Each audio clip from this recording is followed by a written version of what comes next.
Hello, everyone. I'm Matthew Schettenhelm, government analyst with Bloomberg Intelligence, and I'm happy to host this roundtable today on cybersecurity, a tech cornerstone for government. I work with Bloomberg Intelligence team that covers the technology, media, and telecom sectors from every angle. And my focus is on litigation and government policy in the communications space, and cybersecurity is a topic that keeps popping up on our radar. So I'm excited to learn more about that this morning from a panel of experts that's leading government work to tackle this issue head on every day around the globe, from the US federal government to Canada to Scotland and the US states. Cybersecurity is truly a tech cornerstone for government. In recent years, government organizations have devoted vast resources to undergo a rapid digital transformation. This was needed to address a growing technology debt that had left governments behind the private sector. But due to the rapid pace and often piecemeal fashion of the implementation of those technologies, sometimes cybersecurity was an afterthought. And governments are now facing another kind of debt, a cybersecurity debt. And when things go wrong, the costs can be significant. Governments are collecting vast troves of data in order to provide more services to do so efficiently. And the complexity of having this data stored in various places, along with the amount of data in movement, creates vulnerabilities. Information is porous, data processed in the cloud might be accessed. Cybersecurity in many cases has come too late, causing organizations to have to patch up holes in data infrastructure versus building a deliberate architecture. So large complex organizations are now realizing that the answer isn't whether to move to the cloud, but to create a hybrid cloud structure that's capable of integrating data from various places. New approaches for cybersecurity focus on protecting both systems as well as data, no matter where it is. So this virtual roundtable today convenes government technology experts to share how they are developing their data architecture and upgrading their cybersecurity. Before we begin the program, a few housekeeping notes.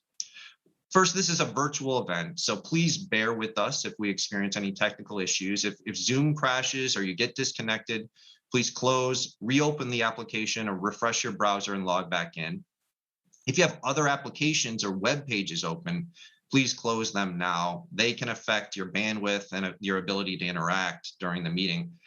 And we want to keep this discussion conversational. So if anytime you'd like to chime in, please use the hand raise feature at the top of your Zoom window. You'll see the little icon there. If you want to speak, click that button. I'll do my best to call on you. If you're not speaking, please mute yourself. Don't forget to unmute if you get called on. We want to make sure we hear from everyone, so please try to keep your comments short. 1 to 2 minutes per question would be ideal. Before we get started, I'd like to introduce Howard Boville. Howard's the Senior Vice President and Head of IBM's Cloud Platform. Howard's going to say a few words. IBM is sponsoring today's virtual roundtable. Howard, can you kick us off? Thank you, Matthew, and delighted to be here.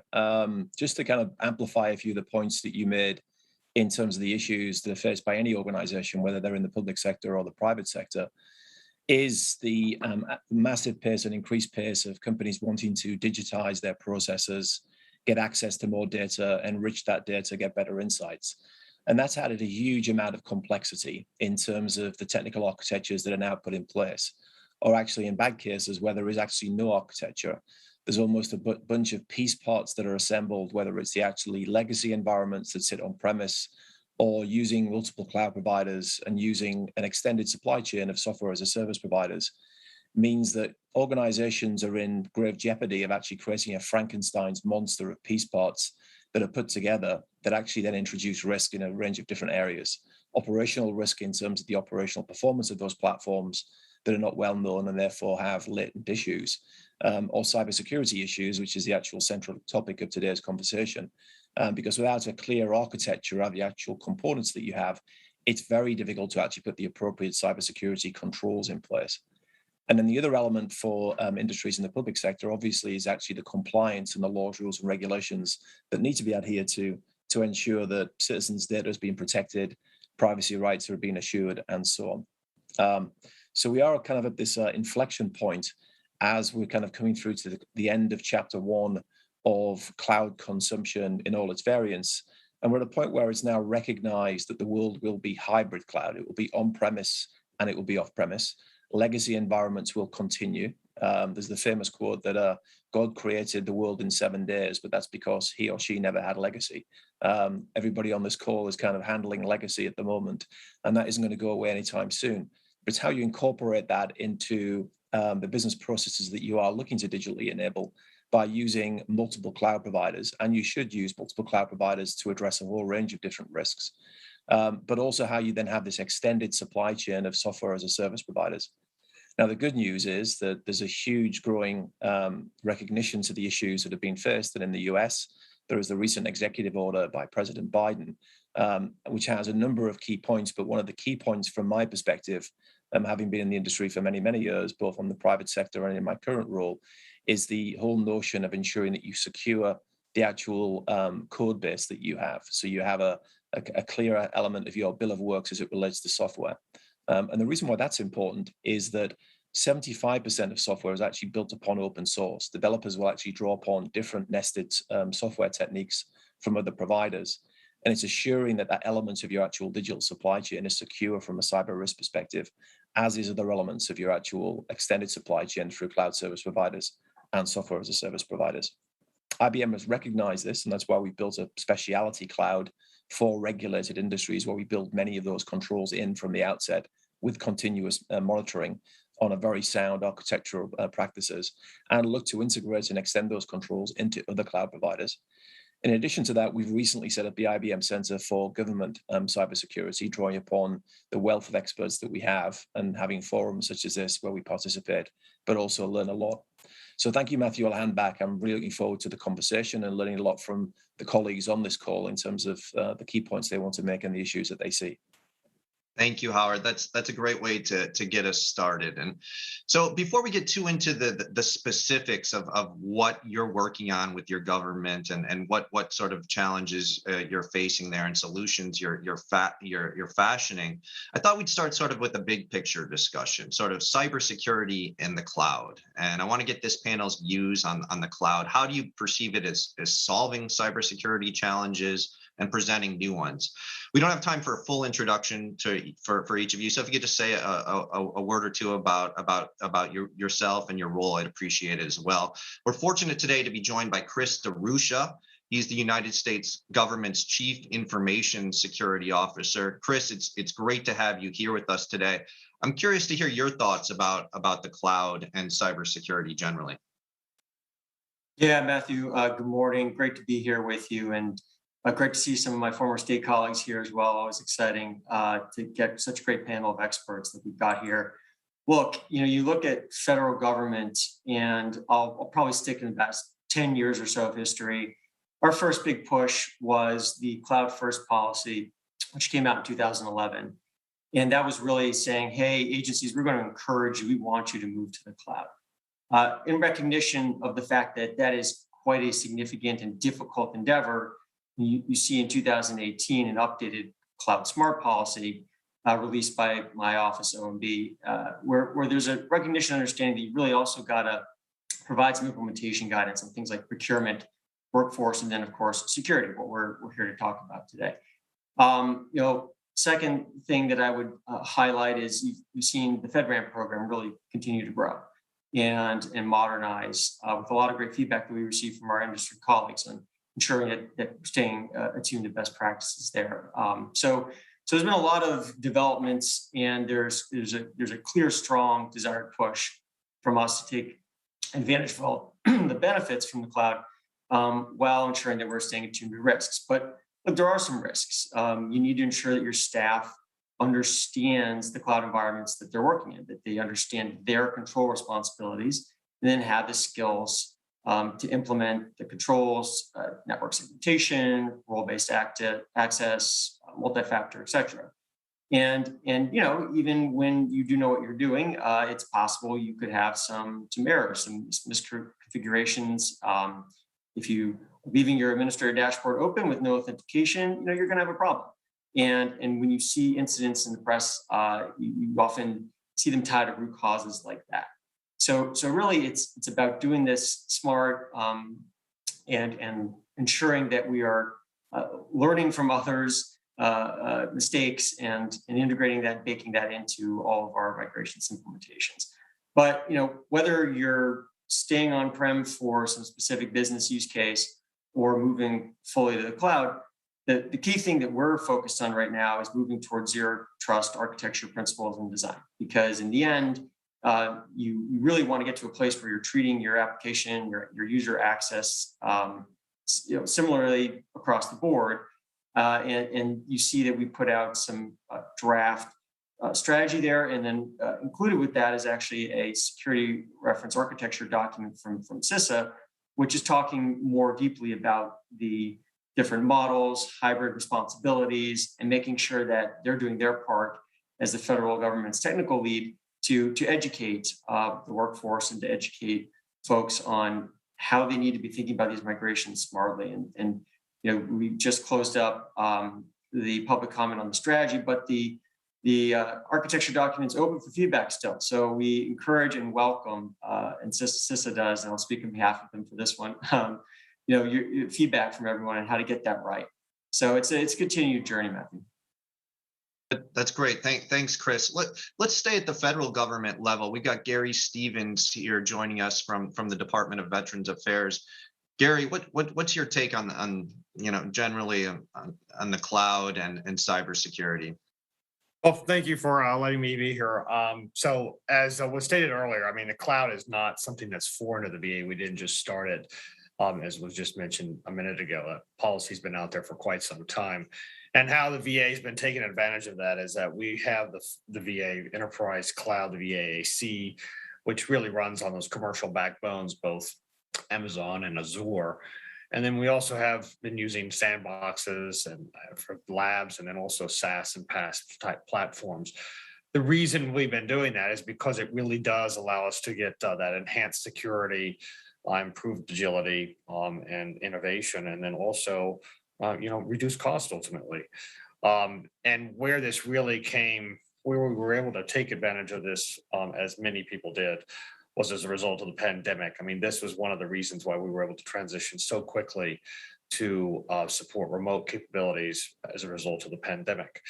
What it means to us, going forward from a security standpoint is really, it becomes, as was mentioned just a few seconds ago, is that the executive order, the aspects of that executive order as it relates to zero trust architecture, as well as the cloud initiative that is pivotal to those initiatives, is that it's laser focused on what do we need to do from a security standpoint to ensure that we are managing this holistically, comprehensively. We have defined policies that we're able to internally manage within the VA space, but also we need to ensure that the cloud environment is aligned with that, so that it's a flawless and holistic implementation of our security requirements. And to do that, I mean, it's all also about risk. So the risk management framework that we've implemented and that we comply with and use on a routine basis really helps us understand what is the level of risk that we are accepting, and then ensure that the leadership is aware of that. But one of the crucial things is that we want to be able to get out there in front to provide these new capabilities on behalf of the veteran, because the veteran deserves it. We want to make sure that we do that in a very secure and thoughtful way, to ensure that their data is 100% protected. But we also want to make sure that we're agile. And through the use of the cloud and the cloud type environments, we're able to do precisely that. And again, in a very thoughtful and deliberate manner. Great. Thank you, Gary. That's helpful. I want to bring in Matt Davies on this. Matt's the acting Chief Technology Officer for Shared Services Canada. Interested in your thoughts, Matt. Thank you, Matt, and thank you for having me here today. I'll build on some of the comments I think I've already heard from my colleagues. For Shared Services Canada, we're responsible for providing all of the infrastructure for all of the GC, and the government of Canada adopted a cloud-first approach a number of years ago. As part of that, we've negotiated a number of cloud service agreements with 8 different partners. And we have, the journey for Cloud First is really helping our partner departments migrate their existing workloads and applications either into one of our modern enterprise data centers or to the cloud. That journey varies depending upon the partner department. A couple of key items that we took into consideration was, data residency was important, making sure that we're protecting the data for our citizens and the government. We're also on the journey that I think Chris mentioned, zero trust. Moving towards that, we recently published a network modernization way forward paper that speaks to the importance of having the right security in place for, I need to know who you are, I need to know the device that you have, and I need to make sure that you're only getting access to the resources you need to do your job. So very, very foundational, but it's a journey. The cloud's a journey, zero trust is a journey. For SSC, we have one of the key focuses for us is SSC 3.0 was our approach, an enterprise approach that really comes down to us making sure that we're building a modern, reliable, and secure platform for the needs of today for the government of Canada and for tomorrow. And it's focused in 3 key areas: network and security, workplace collaboration tools, and digital services. And I think I just heard the comment about the pandemic. I think the pandemic had a huge impact in terms of shifting the priorities as your remote work became a key priority, and being able to pivot to support the migration from work in the office to allowing Canadian public servants to be able to work remotely. Significant impact for us, and having the right tools and approach in place allowed us to very quickly respond to that changing workplace dynamic. So I think that probably is a pretty good synopsis of the approach we've taken with respect to cloud. That's great, Matt. Thank you for that overview. So to stay in Canada, we have Robert Martin here, the Chief Information Security Officer with Alberta Health Services. Robert, what's your perspective on this? I would say we're probably a little bit more risk adverse even than a lot of our other government partners, and we never adopted a cloud first, but we were pushed there by our vendors and our community. The technologies really made us go there. One of the things that we noticed from a security perspective is that our tooling was all cloud-based, our SIM and our antivirus and other things. So we've been able to, from a security team, really deploy tools much more rapidly. And I think that was good for us because we had that experience going into the pandemic.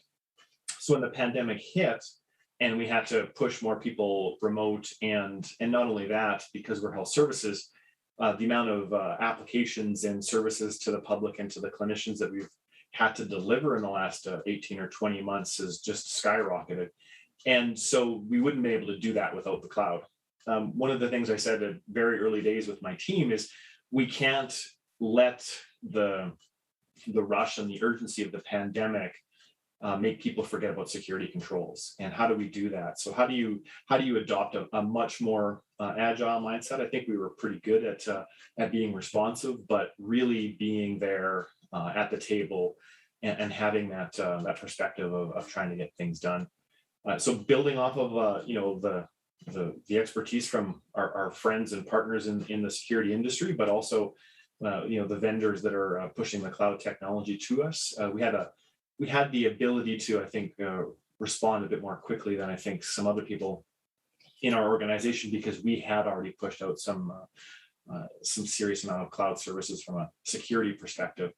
And so I think the going forward, the hybrid, I think, will be a very big focus for us, but it's going to be really interesting to make sure that we define what that means, because I'm not sure that everybody has the same definition. Great, Robert. And I want to stay internationally. Andy, we have you from Chief Information Security Officer, Scottish local government. Curious on your take on these issues generally, and also, as you started your digital transformation, and for all of you as well, how much was cybersecurity part of the conversation at the plan at the front end? Well, as with most of the responders so far, the Scottish Government and local governments have a cloud-first strategy. This represents both a threat when it comes to cybersecurity and an opportunity. So on the opportunity side, well-managed SaaS services provide the opportunity to shift the cost burden of highly specialized security staff to a central organization, which enables economies of scale, making the end result much cheaper. Or alternatively, we could have improved security. It's also a challenge for a couple of reasons. Firstly, there are a great number of SaaS providers who don't understand security at all. And second, when we look to implement IaaS, employing suitably qualified and experienced professionals is really hard in the public sector because the supply outstrips the demand. The demand outstrips the supply. Additionally, attaining the requisite level of security assurance from SaaS providers used to be a major hurdle, but I think increasingly we're seeing much more proactivity from a good proportion of the market. So I think it's heading in the right direction. In terms of our digital transformation and how much was cybersecurity part of it, well, my role was actually developed alongside the new strategy where we decided to implement digital transformation. So that's a really good indicator. However, it comes at the same time as we've had an increase in the cyber threat alongside a 40% budget cut to local authorities in Scotland. So trying to find the additional funding to make it a reality and deliver on the strategy has been a real challenge. Great. So let's pivot now to the U.S. states. We have 3 leaders from New York, California, and Illinois. Let's start with Karen Sorady, Chief Information Security Officer with the state of New York.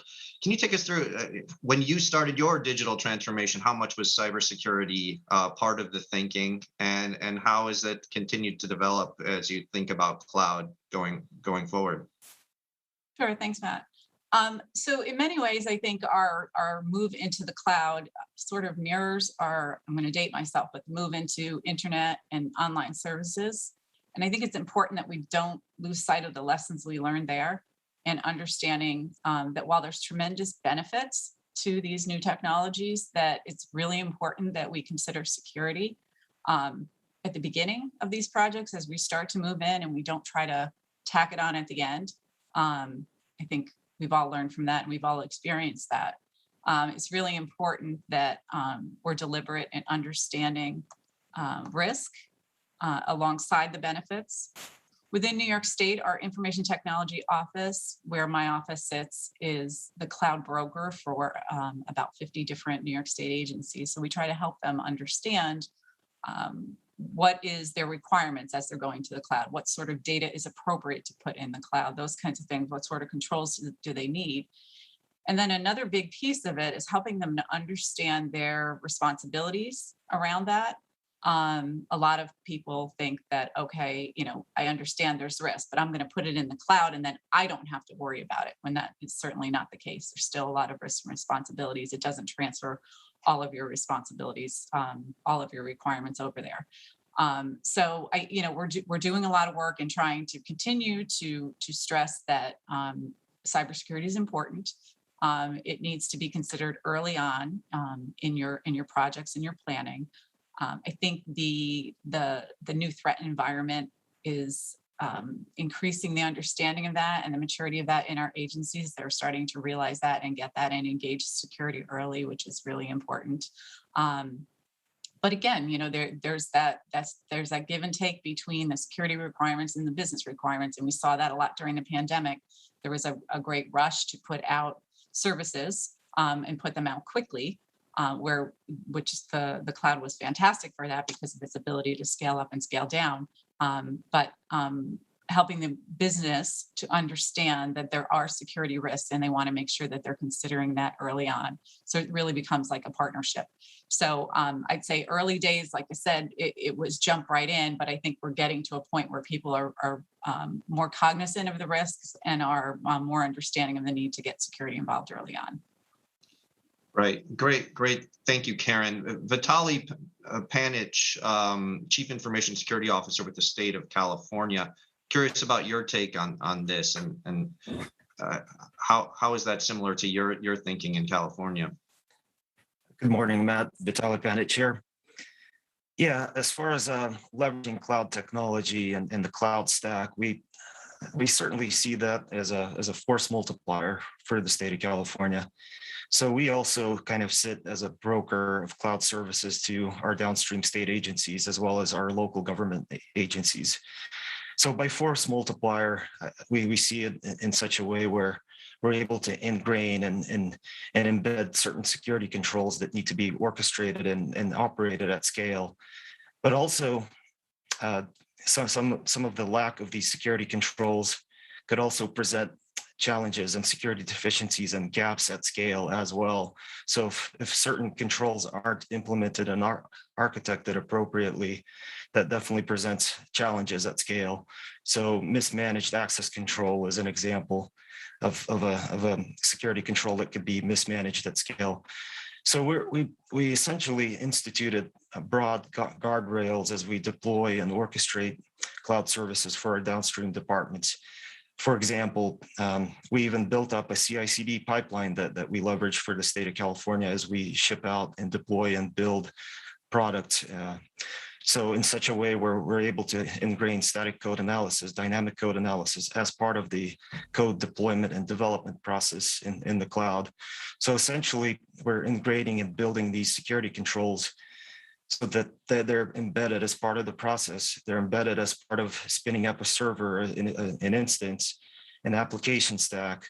So really, we leverage cloud architecture as a force multiplier for us in order to operate and maintain a lot of these security controls centrally at the state level. Got it. Thank you, Vitaliy. That's helpful. And closing out on the state side, we have Adam Ford here with the state of Illinois. What's your take on this, Adam? Yeah, I think, following up on everyone, Karen really hit on it, that this is a real opportunity for states, not only to accelerate our transformation, but also to learn lessons from the past and not repeat mistakes. Fundamentally, information security is around knowing where our assets are, where our data is, and who should or shouldn't have access to that data, continuous monitoring. The cloud offers tremendous tools for us to be able to meet those needs, but it has to be done in a consistent fashion. So, in our state, we're really focusing on definitely putting security first, getting involved at the early stages with cloud. It's around contracting and it's around selection of vendors, even more than just system design, and then continuing through that process through design and implementation, and making sure that there is an architectural direction for our state. We have been a cloud first state for a long time. I was on a call with my CTO last week, and we were talking about revising it to just cloud, right? This idea that we're going to be cloud on-prem, we're going to be cloud, public cloud as well. But it has to be with intent, and we have to make sure that we don't find ourselves in a place where we don't know where our data has gone to. It's really quick from initiation to stand up in the cloud. We've seen that power during COVID. We've seen the ability for states and for the federal government to stand up things in an amazing time that none of us would have believed 5 years ago. But without structuring, that deployment to ensure that we now know where that data is and we're able to perform the same levels of monitoring or have those trusted relationships with the service providers for SaaS and PaaS specifically, that we can have that same level of fidelity around where our data is. So, we're pretty bullish on the cloud here, but certainly want to make sure and so thus far have kept security at the forefront. Thanks, Adam. I want to bring it back to Howard. I want to bring you back into this, Howard. We've kind of gone around the group one time, generally on cloud and the thinking here. Can you tell us a little more on IBM's thinking about that? Yeah, it's consistent with all of the points that are kind of being made there, which is it's got to be done with intent to kind of build upon the points that Adam's got, learn from the lessons of the past and so on. And I mentioned in my opening remarks about cloud almost is kind of at an end of chapter one, where there was a rush to use the capabilities to experiment with it, which is the case with any technology. And we'll have all done that within our careers in terms of kind of experimenting with different technologies. But now it's about been eyes wide open in terms of the risks of this capability that's provided and the need for a consistent control framework. And that's very much a position and a gap in the marketplace that IBM saw, and I saw in my roles prior to joining IBM, where when you worked with a cloud service provider, the obligation was upon you to actually build the controls in, whether that was access management, whether it was the ability to actually prevent developers from making mistakes inadvertently, which we've all read about the large issues when that arises, the point that Vitaliy was making. So we've actually built a specialty cloud that actually has the compliance and the cybersecurity and the data privacy controls built in from the outset. We spent 3 years building them in, drawing upon compliance controls and from conversations like this around the world and a series of bodies that we have. But we don't see that as a proprietary advantage in terms of having that tied to our asset of the IBM cloud, because that wouldn't be fulfilling the mission of actually de-risking the use of cloud consumption. So we can apply those controls to on-premise environments, to other third-party clouds, and some of the presenters mentioned Azure and AWS. So we integrate into those cloud providers to get the actual functionality. We'll provide the non-functionality from a compliance controls perspective. But then the final point I'll make, which was the original concern I had back in 2016 when I was working for a large global bank, was the digital supply chain, the software as a service providers. And how do you ensure that the third party, fourth party, and fifth party risk, you have that level of visibility with continuous monitoring to know that you actually are not compromising any element of your enterprise through those various linkages. And the industry has got better. But what, again, we've built here at IBM is if you're a software as a service provider and you're on the IBM cloud with the control framework, the actual vendor inherits those at a set standard. So it's consistent across all of the actual digital supply chain that you have. So the philosophy that we have is actually addressing the risk whilst having all of the functionality. There's no real competitive advantage now in terms of having a cloud, as Adam's mentioned. You can build a cloud with the same service catalog on-prem as you can off-prem, but it's ensuring that you have the controls in place to ensure that you're doing so in a secure and compliant fashion. Thank you, Howard. So that's taken us through sort of a high level view of the importance of the cloud and some of the projects that you all are starting to think about there. I want to spend the second half kind of drilling down a little bit more, and I think we touched on it a little bit, but what's on the horizon for your organization regarding how you interact with other parts of the government and constituents? How are you fashioning cybersecurity solutions to deal with that? And feel free to jump in with the hand raise function as you have thoughts here. Let's start with Chris DeRusha again. You touched a little bit about how the federal government's moving ahead on this, but tell us again, what's on the horizon here? Yeah, absolutely. So, at the risk of continuing to say the probably most used word in our industry this year, zero trust, that is where we're pinning our main focus. And the key here is defining what we mean by it. And that is why we put out this strategy where we've said, we're going to organize federal government across identity, devices, network applications, data, around the cross-cutting areas of visibility, analytics, orchestration, automation, governance. And we're going to define and set some clear 3-year targets for all of the 100+ federal civilian agencies that we're trying to work with. And we're going to try to get to common baselines and work with communities of practice, kind of a community approach towards getting to that baseline together and learning how to make these very difficult shifts in the vast majority of federal government, which is still legacy IT systems that we're going to have to make a whole lot of new architectural design decisions for. It's going to be hard. And we're going to need to share lessons and learnings across government to do that well. So CIS is going to have a big role in that. OMB is going to have a big role in the oversight and governance and working with each individual agency and making sure that we have sufficient implementation plans in place. So that's what we're trying to do. It's not this isn't a tool issue, right? This is really redefining our security modernization approach. And that's why we went out to public comment for our strategy, because we really understand that this is a new journey for everyone, and we want to make sure that we have the right plan in place before we put all of our chits into this game here, which is what we're doing, and saying this is the thing we're going to focus our efforts on. And then the second thing that I would say, as far as where we're headed with the 100 civilian agencies, is how do we measure progress? I think we've all seen that the benefits of just doing compliance-based approach are marginal, and we want to move more towards tested security approaches away from untested security. And so, another mechanism that we've got here at OMB is FISMA, the Federal Information Security Modernization Act, and we're working with Congress to reform that. And we're going to be working to adjust our annual guidance to agencies to make sure that we're really focused on the priority risks first and addressing those first. So those are the two sort of big actions that you can expect to see out of us over the next year.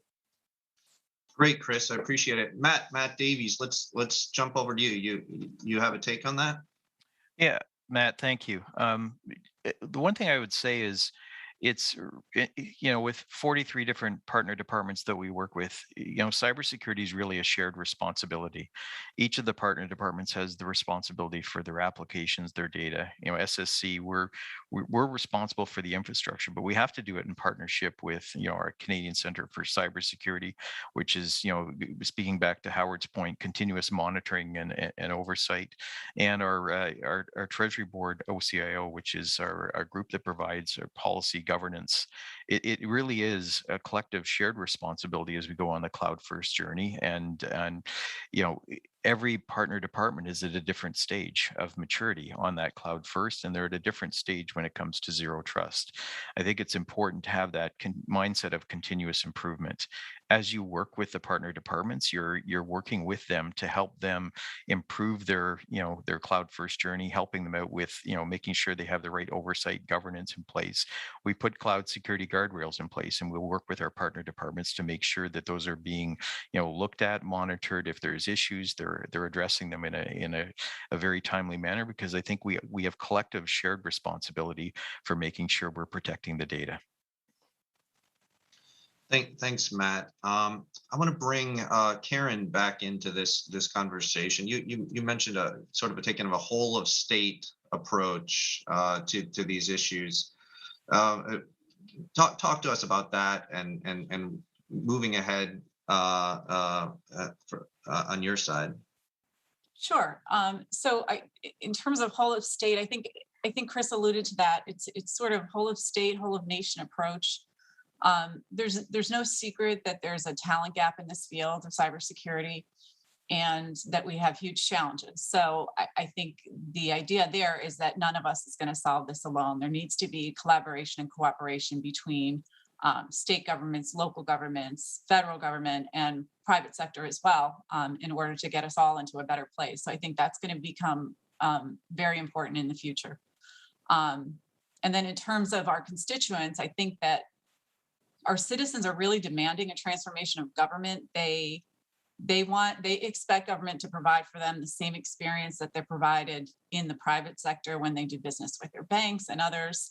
So we really need to focus on that. And I think in order to do that right, the identity ecosystem becomes very important, ensuring that the people that you're doing business with are who they say they are. As we saw over this past year with the pandemic, unemployment, the tremendous amount of fraud that went along with that. So that becomes really important. And that is built into the improving cybersecurity and the zero trust that Chris talked about as well in terms of the federal government.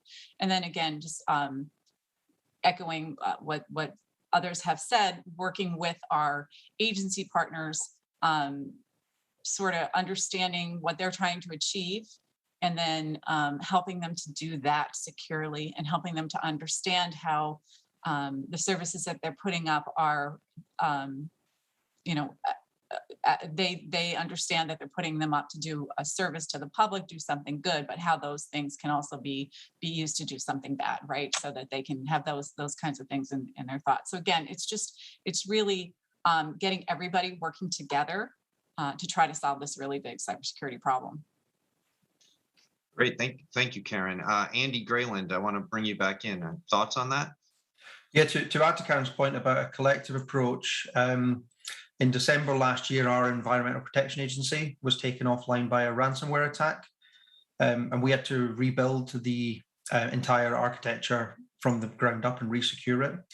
And from the lessons identified, we are currently developing a cyber response team where we can have a number of specialists across the public sector on standby in the event of an attack within any given public sector organization. So whilst we have each public sector organization is usually under-resourced in terms of security and network specialists, collectively, we actually have a great deal of knowledge across the whole of the public sector.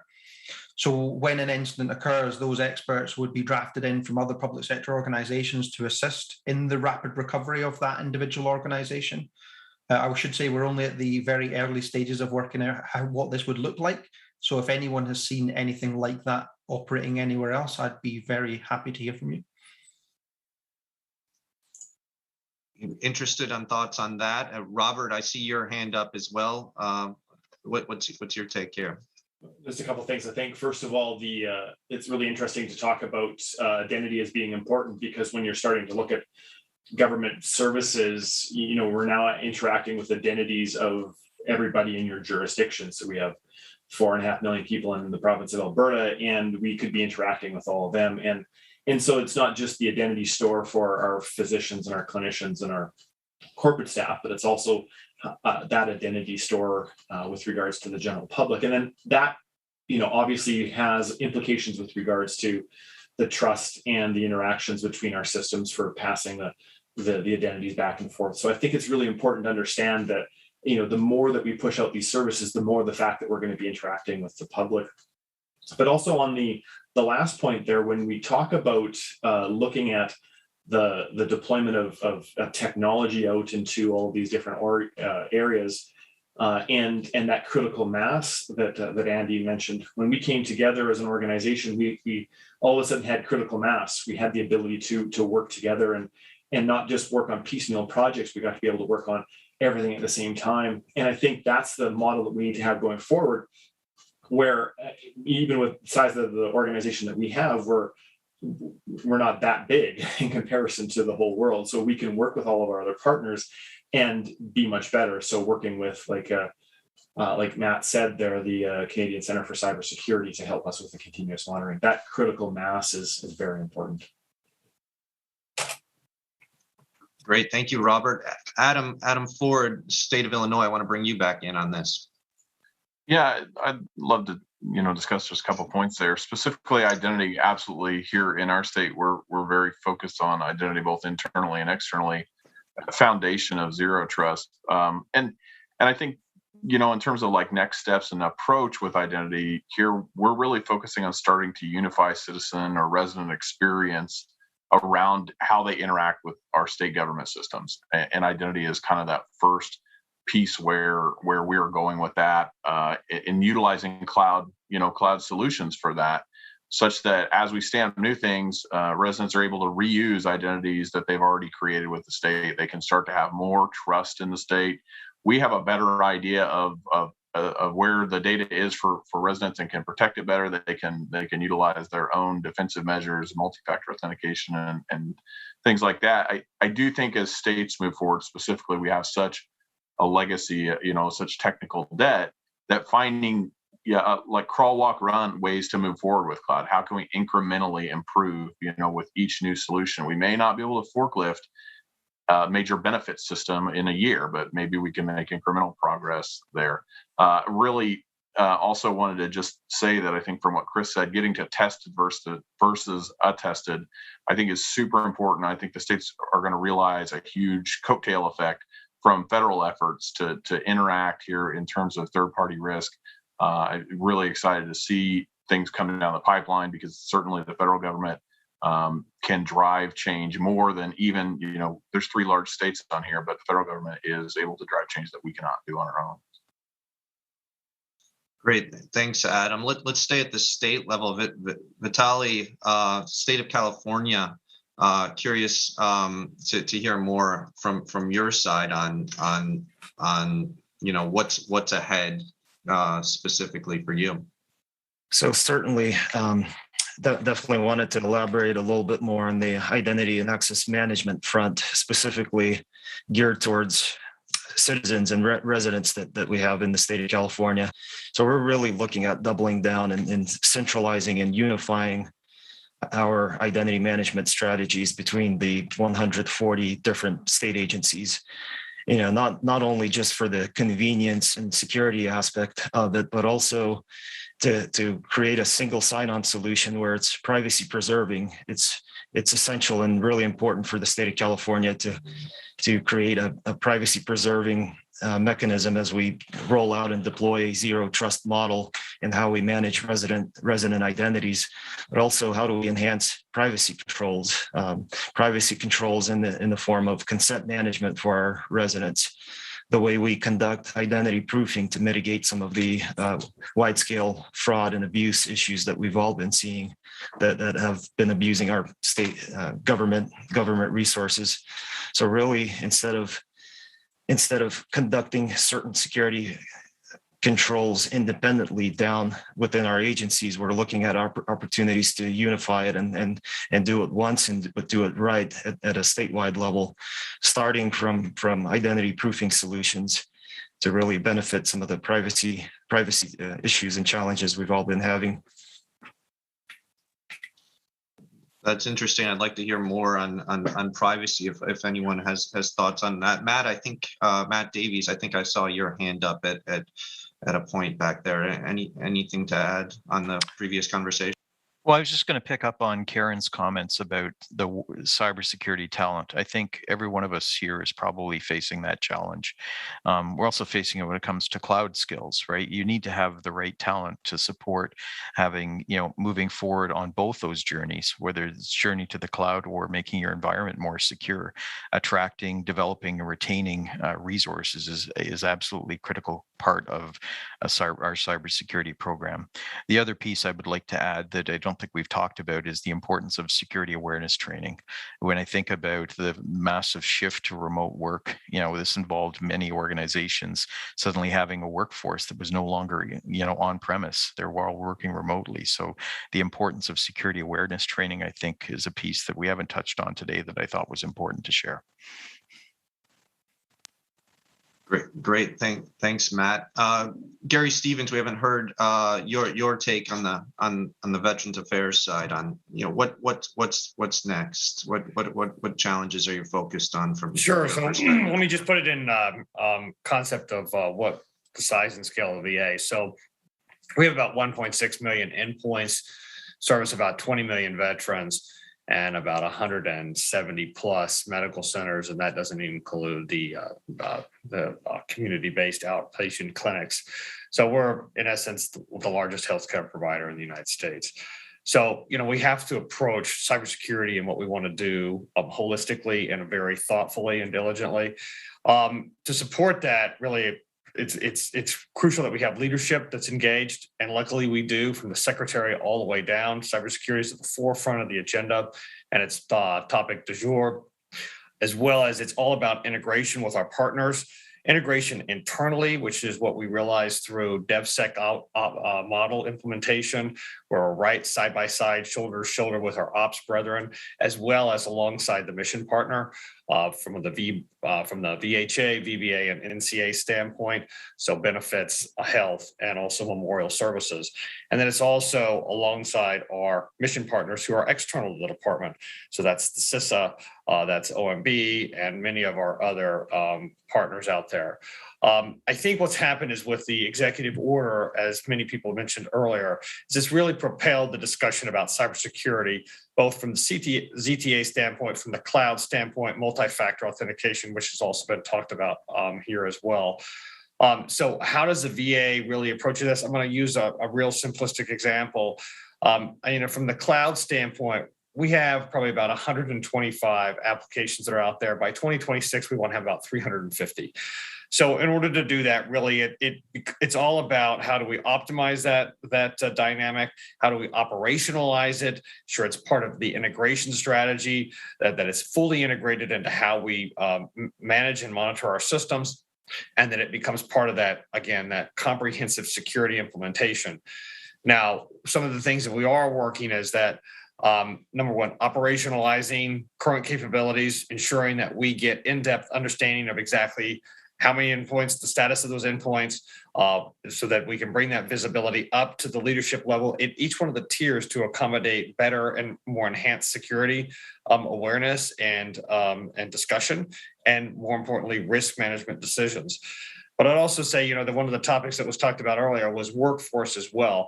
So there's been some massive efforts that we've done in many instances, kind of, leading the federal departments in developing those constructs, developing the models that we would want to put in place to help better manage our workforce, but also seeing what are the other opportunities out there to bring in that talent into the department. So a lot of push and drive there. But then it's also looking across the seams. We have lots of different tools that do lots of different things. It is all about integration with those tools from a data logging standpoint, integrating that up to our SIM capability so that we have, decision making that allows us to really engage on a very agile and innovative way to respond in the instance of these cyber type of incidents.